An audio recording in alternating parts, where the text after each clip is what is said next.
De façon générale, les participants au dialogue politique se sont fermement engagés à entreprendre conjointement des actions de promotion et de renforcement de la cohésion sociale. Ainsi, au titre des mesures d'apaisement de l'environnement politique, on note l'engagement des acteurs politiques à se départir de la violence comme mode d'accession au pouvoir. Au titre de la réconciliation nationale, les participants au dialogue politique souhaitent une indemnisation des victimes de la crise électorale de 2020.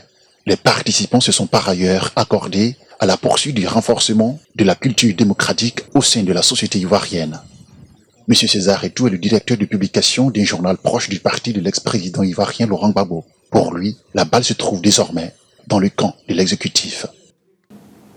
Désirer les avoirs, ça ne prend pas de temps. Prendre des mesures vigoureuses pour que les exilés rentrent, ça ne prend pas du temps. Faire entrer au pays Charles Blé Goudé, acquitté, qui n'a plus aucune raison de rester en Europe, bon, ça ne prend pas du temps. Si on constate que les Ivoiriens qui ont discuté à cette phase du dialogue d'hier se sont mis d'accord sur l'essentiel à aménager pour que la paix revienne, c'est qu'il y a certainement de l'espoir.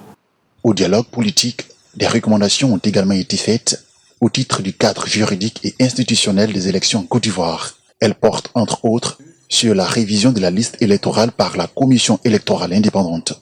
Ce qui est important, c'est la justice. Quand il y a la justice, il n'y a pas de contestation.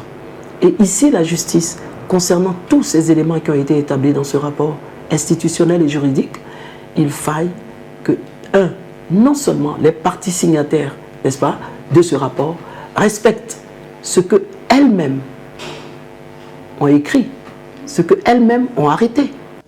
Comme recommandation au titre du suivi, il a été décidé la mise en place d'un cadre de suivi des recommandations de la phase 5 du dialogue politique, sous l'autorité du ministre de l'Intérieur et de la Sécurité, dont la mission sera conduite sur la base du document de travail.